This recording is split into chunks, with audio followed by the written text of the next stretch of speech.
Bi ipuin liburu, hirugarren novela eta ezberdina aurrekotik. Hamek ez dute, arrakastatxua, zure aurreko novela, itzulpen hoiek, sari hoiek, pelikula bebai, eta orain guztiz, ezberdina errealitate virtuala, etorkizun hurbilean jarko gaituzu berri Zentauronekin, ezberdina. Bai, nik historio bakoitza holan hasten dut, zerotik bezala. Ikusten ditut loturak, baina oso azpian daude. Bestela zerotik hasten ditut historioak, momentuko apetari edo gurari horri jarraituz. Bilatutako zeozer edo ateratzen den zeozer? Sortzaile moduan. Horrela ateratzen zait, bai. Denbora bat pasa da, horreko liburutik ere, 4 urte pasa dira, beraz izan dut denbora, beste toki batean kokatzeko.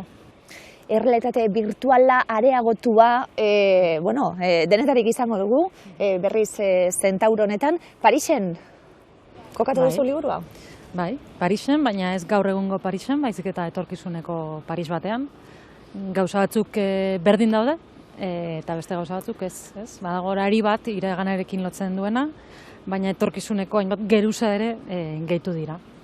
Unibertsitate berezi bat egongo da, geu hementxe gauz, Euskal Herriko Unibertsitatean, ikusentzunezko doktore eta irakasle urte askotan hemen. Bai, gehiegi, batzutan pentsatzen dut nahikoa izan dutela ikasle gaixoek, baina hemen jarraitzen dugu, kampus eder honetan. Ispiluen gelan, bere isla pitzatuari begiratzen dio Wollstonecraftek. Erregearen gurdia leihotik ikusi zuen momentua gogoratuko du akaso. Etorkizun hurbilean, Katixa, kokatu dugu, berriz Zentauro, etorkizun hurbila, fikzio espekulatiboa, antizipazio novela, denetarik esan da, eta etiketa osonak dira novelarentzat. Bai, guztiak gutxi gora bera zehatzak, eta azkenean imaginazioaren joko bat da niretzako. Beste etiketa horiek ondo daude, baina niretzako imaginazioari emandako olako patio bat, jolasteko patio bat, baina beti ere lotura horrekin gaur egunarekin. Horregatik enoa oso urrunera. Horregatik nago, iaia ikus daiteken etorkizun horretan, eta nahiko errealista, nahiko ezaguna egiten zaigun paisaia bat marrastuz. Orainetik, ulertu aldana, dedikatorian bebai, gaur egungo ume hoiei eta datorkienari eskainita, 21. mende erdialde horretan, Parisen egongo gara, novelan zehar, eta Paulari esker, protagonistari esker, begingo dugu, bidaia bat hiritik, egingo dugu bere lanari esker, atzera begiratzeko ariketa bat bebai. Bai, alde batetik Pariseko, etorkizuna ikusten dugu, edo etorkizuneko Paris hori hobe esan da, zeinetan adibidez ez dagoen kotxerik, bestelako garraio bideak erabiltzen diren, ez dago jende askorik kalean, turismoa desagertu delako, eta hainbat gauza arraroak egingo zaizkigu, desberdinak. Eta beste alde batetik, Paularen lanbidea dela eta atzera ere egingo dugu. Eta joango gara iraultza frantsesaren garaira, eta iaia ikusiko dugu Luis Hamaseigarrenaren gurdia, nola gillotinarantz egin zuen bide hori, Dana dago nahaztuta nola bai. Enpresa teknologiko baten egiten du lan berak. Bai, errealitate virtuala deitzen den hori, eduki horiek, ekoizten nola bait. Idazle moduko bat dela pentsatu dezakegu. Ez du idazten, hitzekin, baizik eta irudi digital horiek, gerora esperientzia inmersibo bihurtuko den hori, diseinatzen, imaginatzen eta irudikatzen. Metabertso horretan sartuta, aitzakia zuretzat, esan dugu, irudimen ariketa bat sekulakoa, Katixa, bestak beste, kokatu behar garalako, 21. mende erdialde horretan, metaberso horretan, teknologia berrietan, testuingurua jarri, esan dugulako, Parisen turismorik ez dau, museoen gainbera, klima errefusiatuen manifestazioak egongo dira, hor, errealitatea ere esango dugu, marraztu behar dela, eta esan dakoa, Paularen ogibidea dela eta, nor berreskuratuko dugu, ze sorpresa ederra, irakurlearentzat, figura ilustrazioko dama bat berreskuratzen duzulako. Ilustrazioko dama bat, benetako pertsonai bat, Mary Wollstonecraft, 18. mendean Inglaterran bizi izan zena, jaio izan zena, eta gauza askorengatik famatua, feminismoaren aitzindaria, emakume ilustratu bat, iraultza frantsesa bertatik bertara bizi izan zuena, testu oso importanteak idatzi zituena bere garaian, eta gainera hori gutxi balitz Mary Shelleyren ama ere bai. Beraz, bai, pertsonai erabat nobeleskoa, erabat interesgarria eta zirraragarria, nik nahi nuena ekarri liburu batera, nik nahi niona bizitza eman nolabait, eta hori zen ere gutizietako bat. Pertsonaia ezberdinak, oso ezberdinak euren artien. Paularekin hasiko gara. Paula Pagaldai. Paula da adin hartaineko emakume bat, gaur egun 2022an agian umea izango litzatekena, baina ja liburua kokatuta dagoen momentu historikoan ja 40 piko urte dituena, ezkondua, 3 seme alaben ama, bere lanbidea nolako arrakasta lortu duena, eta satisfakzio hori izan duena, baina, adin hartaineko krisialdian ero dagoena, ezta? Zer egin aurretik ditudan urte horiekin, ez? Nola bideratu nire hurrengo pausoak. Eta krisialdi horren barruan, bere familiarekin, bere batez ere senarrarekin harreman handia daukan krisialdi horren baitan, Parisera doa, ez? Eta bizitzen du abentura bat, egun bakar batean, goizetik gauera, geroz eta deskontrolatuago den abentura bat, eta denetariko esperientziak emango dizkionak, eta gero, maiera aldera, bere etorkizunari buruz pentsatzen ere jarriko duen abentura. Nik aholkatu nahi nizueke liburu bat, Beruna praktikan, Ander Izagirre autorearena, eta netzako altxor txiki bada. Azkenean nik udaran irakurtzen dut, kirozalea, txerrendulari zalea, eta da liburu bat urteak pasa eta pasa, uztailean beti eskutartean daukatela, oso turzalea, ziklismo zalea, baina kontatzen duena da 18 kapitulu txikitan, turreko historia handiak eta txikiak. Bai irabazleena, galtzaileena, eta urtero esaten zuetan bezala liburua beti eskutartean hartzen dut, tur garaian gogoraratzeko, ez ziklismoa garaiena bakarri, baizik eta gizatasun hori hainbeste sufritzen duten pertsona horiek, eta pasarte oso bitxiak agertzen diren liburu hau, mesedez, irakurri ez baduzute, irakurtzeko da. Parisen egingo du hitzordua beste pertsonaia zoragarri batekin.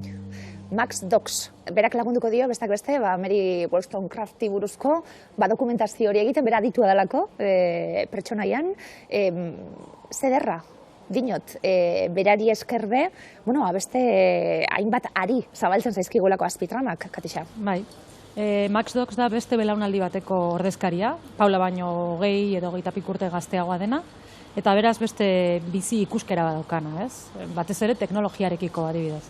Paula Pagaldai, ez bakarri bere lanbideagatik, baita bere afizio eta bizitza estiloagatik oso lotuta dago teknologia berrietara, ez ditu inoiz eranzten errealitate virtualeko betaurreko horiek, eta topo egiten du Max Dox eta bere lagunekin, anti-unibertsitatea deitzen den instituzio edo mugimendu baten baitan bizi eta lan egiten duena, eta berari esker ezagutzen du bizitzeko beste modu bat, ez? Teknologia hoiei muga jartzen nolabait, askoz kritikoagoa izaten, ez? Eta iraganarekin ere lotura handiago bat izaten, ez? Naiz eta Max Dox etorkizuneko pertsonaia izan eta gaztea, berak dauka iraganarekin lotura zuzenagoa eta argiagoa Paulak baino. Izango dute, belaunaldi gatazka hori esaten gabiltzena, eskerrak euskaraz dakien? Bai, ze kasualidadez. Betaurreko hiekin ja, hizkuntzak ikasti alperrek izango da, alkarreri jarrita, hemen itzulpenak izango ditugulako. Itzulpen automatikoa posible da, realitate virtualeko ez dituen ez erabiltzen. Esker, baina Max Doxekin ez da behar, zebera iparraldekoa da. Parisen bizi dena, baina iparraldeko neska bada, eta beraz, elkarurertzea badago, betaurreko hori gabe ere. Parisen aurkituko duten, bestelako pertsonaiak, Paulari lotuta, bestelako pertsonaiak, enpresako bazkidea esango dugu, eta senarra ere esango dugu. Hor, azpitrama asko daudelako, zaintzaren inguruan, familiaren inguruan, norberaren lanbideen inguruan eta bar. Mary Wollstonecraft, beste pertsonaia bat, sekulako pisu hartuko duena, eta bere zatietan sartzen garenien irakurle moduen zama gozatzen dugun. Bai, nik ere asko gozatu dute berari buruz lehenik eta bain ikertzen, eta gero bera pertsonai bihurtzen, ez? Mary Wollstonecraft ez da agertzen, erreferentzia egiten zaion pertsonai historiko baten moduan, baizik eta benetan agertzen den, ez? Ez dut esango nola, baina hasieratik bertan dago. Eta interaktuatzen du ere protagonistarekin, ez? Orduan, bueno, horrek ematen du jostaketarako ere aukera handia, ez? Eta ematen dio, hori, ez da pertsonai bat, liburutako pertsonai bat, da, ia ezurra aragizko pertsonaia. Eta orain, haze galdera, nola idazten da nolako liburu bat? Dinot, plano ezberdinak oso argi daukazulako, lehenera joango naiz, etorkizunean jarriko naiz, Parisen egongo naiz, dinot.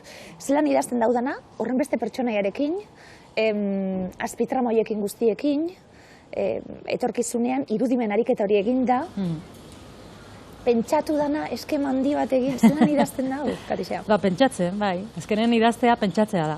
Lehenik eta bien pentsatzea. Eta denbora asko ematea horretan, ez? Eta argi eduki zer kontatu nahi duzun. Baina hori ez da etortzen egun batetik bestera. Hori da prozesu bat, ez? Sartzen zaizu ideia bat, gero beste bat, gero ikusten duzu bidea bideia horiek batzeko, eta hasten da, ez? Eta batzutan erronka kontrakoa da pixka bat, zaldiei eustea nolabait, eta esatea, bueno, ja asko imaginatu dut, ja ezin dut gehiago sartu. Gogoratu behar dut zer zen jatorrian nik kontatu nahi nuena, ez? Beraz, batzutan arazoa ez da izaten imaginazio falta, baizik eta kontrakoa, ez? Neurriz erabiltzea irudimen ariketa hori. Ofizioa behar da, horretarako. Bai. Zure kasuan, galdetu nahi dizut, ofizioa badaukasulako, aspalditik ja, idazten, klaro, galdera da, hain, ez dakit eroso egonda orain arte eskaini diguzunarekin hain arrakastatxu, karo, hau guztiz ezberdina da be bai. Zerbait izartu, saltza honetan, zer eskatzen zizun? Gorputzak, buruak? Beti ekiten diote leku beretik, ez? Obsesio batetik, ideia batetik, ez zaizuna joaten, eta ari heldu behar diozu, bestela ez zaitu bakean utziko. Orduan, ez dago beste inolako hausnarketarik, ez dago planifikazio bat, ez dago estrategia komertziala. Da nik nahi dudana, ez? Eta egia da, denborarekin eta eskarmentuarekin, seguruago sentitzen naizela, eta posible ikusten dudala, holako erronka batean sartzea, bai? Hori denborak ematen du, esperientziak ematen du, eta orain bazen momentuan ikuste holako historio bati ekiteko. Noiz dago amaituta, honelako novela bat? Novelak ez dira amaitzen. Norbaitek esan behar dizu utzizu, jazta. Bai, ze bestela, karo, beti berrirakurri dezakezu, beti esaldi bat aldatu, beti aukendu, bestea erantzi. Orduan ez, ja da denbora kontu bat, nire kasuan nahiko argi zegoen hartu nuen eszedentzia bat lanean urtebetekoa, eta gura amaitutakoa manekinen nuela denbora askorik izango. Eta orduan, bueno, hori horrek estutu ninduen pixka bat, esateko, bueno, onaino. Gutxi gora, lortu dut nahi nuena? Ez, erabatez, inoiz ez duzu lortzen nahi duzuna, beti dago ideal bat eta gero lortzen duzuna, ez? Bi gauza desberdin dira. Baina, bueno, egon daiteke asebetuta edo honekin, bueno, tira, bai, aurrera ba. Hala ere, ze ariketa, urtebetien egiteko, oso ondo erraztuta dauen novela, hasi amaitu egingo da, esan duguna egun bat izango da, Paularen bizitzan eta Parisen, baina zenbat azpitrama, zenbat gauzari buruzko gogoetak, eta oso ondo doaz. Nahi dut esan, asko da, baina oso ondo, eta neurrian jarrita, ondo lotuta dau, ondo amaituta dau, ondo erraztuta dauen novela bat da, zelan dau emenatzien? Hori bada ere erronka, izan da erronka handienetako bat, ze behin mundu hori sortzen duzu, mundu berri bada, etorkizunean kokatuta dago, beraz asko daukan ere irudimenetik, eta ja behin mundu hori zabaldu duzula, tentazioa da, tramak martxan jartzea, ez? Eta asko sortzen dira. Eta orduan, momentu askotan esan behar izan dut, ez, hau, hemendik ezin dut jarraitu, ze nolabait gehiegi edatzen da historia, ez? Eta orduan, bueno, erronka izan da bai, mundua irudikatu, baina gero, argi eduki, historia, nik kontatu nahi nuen historia dela, Paularen bizitzaren egun bat. Eta bestea da markoa, bestea da aitzakia, paisaia.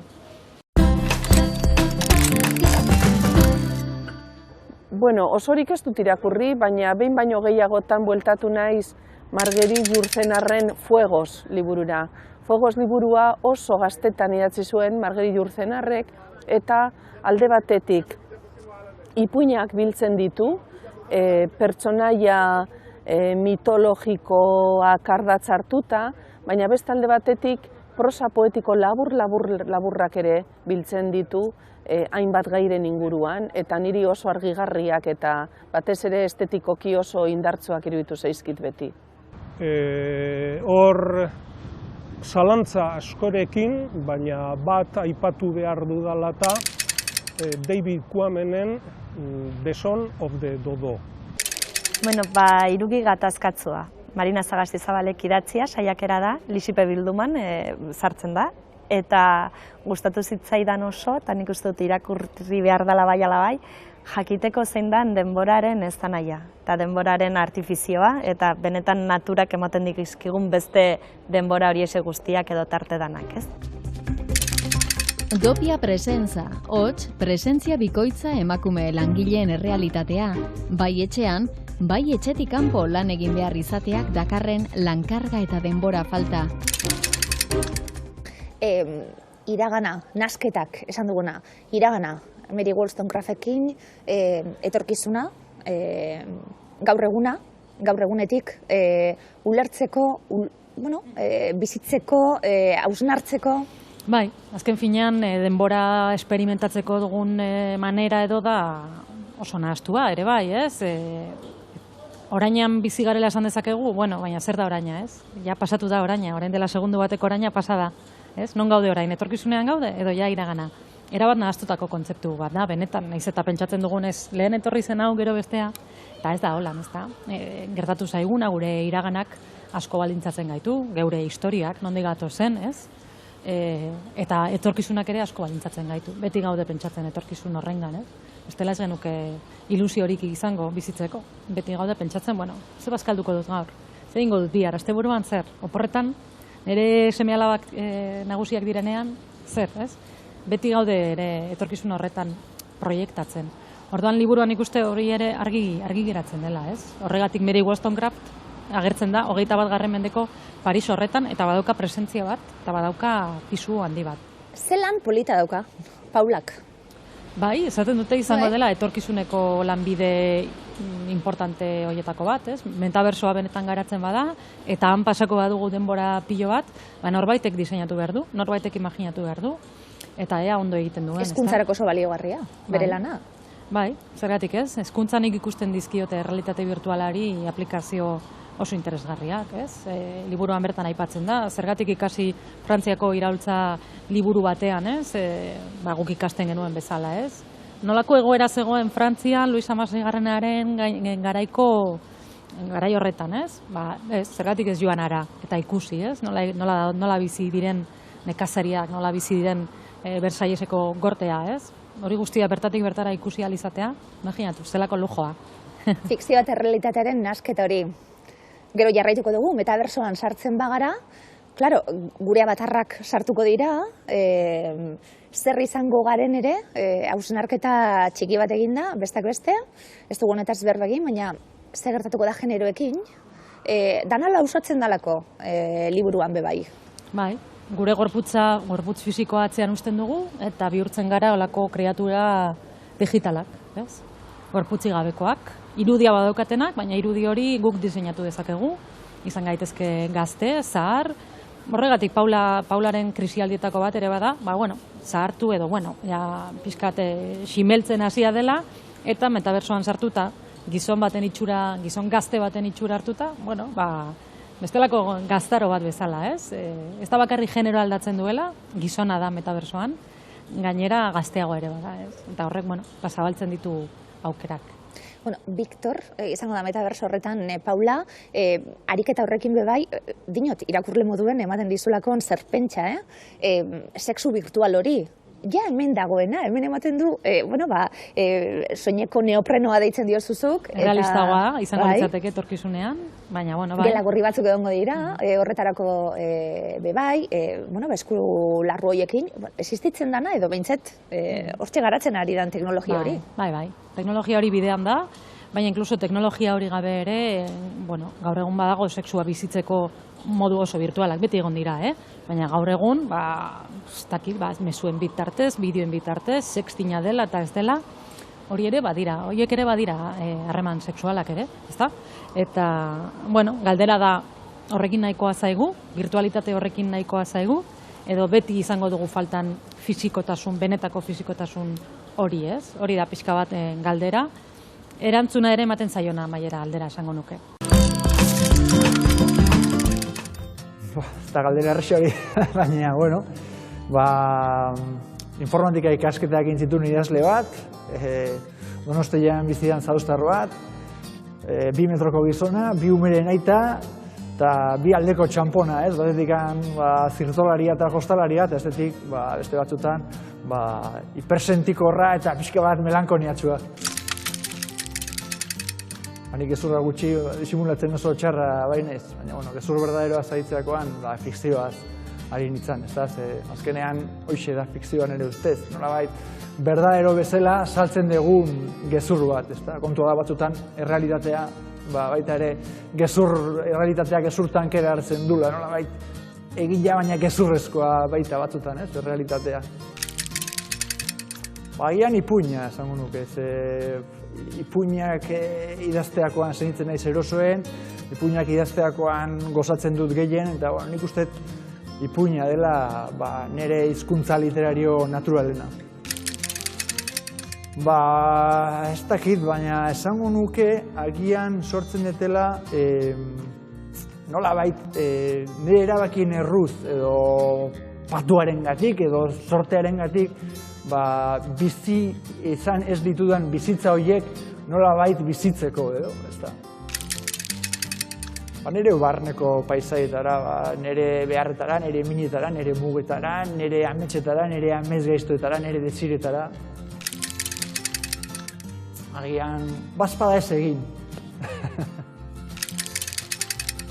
Behar bada, La Grande Belleza pelikulako Toni Servilio edo antzesten duen idazle gaizto, luze eta melankoniatxu horrekin, erosiko nuke ardo botella bat eta Romako txoko eskutuenak erakusteko eskatuko nizkioke ilargi beteko gau batean edo bestela Jonastroaren pelikula hori nola da, tenizke venir a verla, pelikula hortan agertzen da itxasoaranak antzesten duen Elena izeneko emakume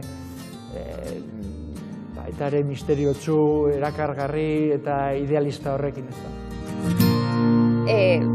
Ariketan luzatzen duzulako, haurdun ere geratu ahal izango gara, era horretan. Virtualki, guztia sentituz gainera. Umiek zaindu bai, umiek izan, guraso izan. Inteligentzia artifizial batzuk hasi eta beraien hezkuntzan parte hartu, zeure umeak izango balira bezala, ez? Bai, badira, zabaltzen diren aukeretako batzuk ere bai. Agian ez dira lehen esan dugunari buruz, hezkuntzari buruz esan dugun bezain interesgarrian ere aburuz, pixkate zoroagoak edo problematikoagoak izan daitezke, baina eman daitezkenak ere. Zulotxu batetik, zeuri behitu Augustia burura etorri zaizunien, suposatzen dut izan delako, gai bat, beste bat, une oro jartzen duzu burua, ariketa horretan, eta apuntiek hartu esaten gabiltzena, gero garatzeko ideiak.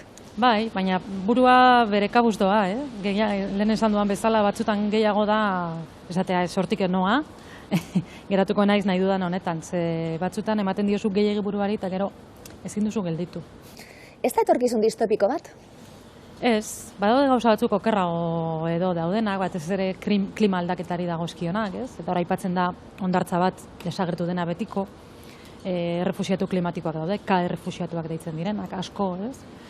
Baina gero gauza politak eta gauza hobeagoak ere badaude. Minbizia sendatzen dela, hein handi batean, hori esaten da, iraultza fiskal bat ematen dela, eta aberastasuna hobeto banatzen dela, errenta universal badago, badaude gauzak gaur egun amets direnak eta posible izan daitezkenak. Etorkizunera begira? Zeu? Baikor? Ni baikorra naiz berez, izaera hori daukat betidanik, eta gainera humanitatearen historiari begira nik uste badugula esperantza izateko arrazoirik. Gure joera historiko, makrohistorikoa behintzat beti izan da hoberantz egitea. Jarraituko duzu bide honetatik, aukerak eskaintzen dizkizu honek guztiak, Katetxa liburu oso ondo dagoelako, oso originala da bai.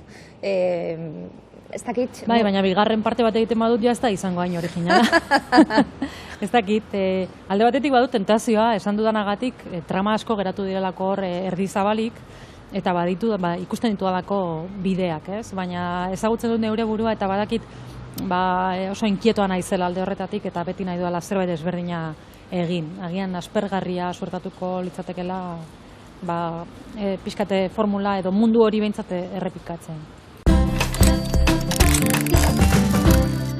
Gu, Magali eta Inar gara eta mundua bateko liburua aurkeztuko dizuegu. Liburu honen egilea Patxi Zubizarreta da, Ordizikoa, eta ilustratzailea Elena Odriozola, Donostiarra.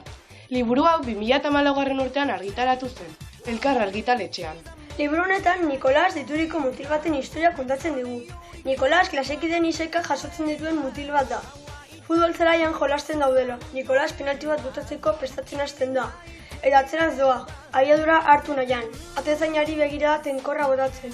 Atzera eta atzera doa, gelditu gabe. Baroia gero zerorrunago dago, baina Nikolasek atzeraka jarraitzen du. Berak aingeru zaintzaile edo antzeko zerbait dauka. Eta hark, egora ikusita, 3 aingeru bidaltzen ditu Nikolas zaintzera atzerantz egiten ari den bidaia. Nikolas leku ezberdinetara iristen da. Trenbidera, itsasertzera, kotxez betetako errepide batera, basamortura, iparpolora, otxeon bizilekura, baina handauzka beti 3 aingeruak bera defendatzeko. Iritsiko alda Nikolas penalti hura botatzera? Liburu honek jazarpenari buruz hitz egiten du. Bere ikaskideak eta ingurupek barre egiten diotenean, batez ere, fantasiazko puntu bat badauka. 3 aingeruen agerpenarekin. Irakurtzeko erraza iruditu zaigu, izan ere, ilustrazio handiak dituenez, horri osoak hartze dituzte irudiek. Euskerazko liburua da, hau da, liburu guztian zehar euskeraz hitz egiten da, baina 3 aingeruek beraien artean latinez hitz egiten dute. Ez gal liburu hau eskuratzeko aukera, eta zoaz oraintxe bertan liburutegira edo liburu dendara. Agur! Bueno, itzulita da, liburua dagoeneko. Bai, momentuz gaztelera eta katalanez ere badago. Idazten zabiltzen nien, dinot, Katetxa zauden lekuan egonda, bada pentsatzen duzun gauza bat, bada aurreko liburuek dakarten langa bat, azkenien liburuek euren bidea egiten ari dira zure liburuak, euren arrakasta dute, eta ez dakit baldintzatzen duen zerotik hasteko momentu horretan. Bueno, kasu honetan, hau idazterakoan nik banituen bai gaztelerazko editorea eta katalanezkoa interesatuta, eta banekin nahi zutela testua. De hecho, erosi zidaten irakurri barik, ze euskaraz bakarra izagoen. Orduan nik jakin banekien egongo zirela beste hizkuntza batzuetan, baina aldi berean banekien enuela nik itzuliko. Ze ja hori amek ez duterekin egin nuen, eta esan nuen hau azken aldia izan da, ez zait gustatu ariketa bezala neure burua itzultzea. Bapur bat, hasi dugun moduan amaitzeko, azal eder honi begira, berriz, Zentauro, izenburua? Zentauroren figura dago hor, erdi zaldia, erdi gizona, ez dakigu bata den, bestea den, nahasketaren ideia berriro ere ez. Eta Zentauro gainera greziar mitologiako pertsonaia da, eta greziar mitologiak badu bere protagonismo txikia liburuan, momenturen batean, ez? Beti ere, iraganekiko lotura horrengan pentsatzen, ez? Geure zibilizazioaren hastapen hoietara jotzen edo. Heriotzaren aurrean zein jarrera hartu beharko genukeen aztertzen duen saiakera. Dolua sentitzea beharrezkoa dela erakusten digu Oskar Gazteluk. Juan Mari Irigoyenen 8. poema liburua. Egungo gizartearen arazoei protesta egiteko asmoarekin 2 gai jorratzen ditu. Sentimendu mistikoek blaituko dute testua. Ikusten dugun guztiari izena jarri eta ulertzeko ohitura daukagu, baina zerbait edo norbait gure normaltasunetik ateratzean arrarotzat jotzen dugu. Eta norbait betiko desberdina bada, orduan zer? Nik beti defendatuko dut giza imaginazioa. Imaginazioa da espezie moduan daukagun altxorrik importanteena. Etorkizuna pentsatzerako orduan ere imaginazioa. Ezin dugu etxi, ezin dugu pentsatu etorkizuna okerragoa izango dela, etorkizuna ezin dugu ikusi, baina imaginatu dezakegu. Beraz, imaginatu dezagun ondo.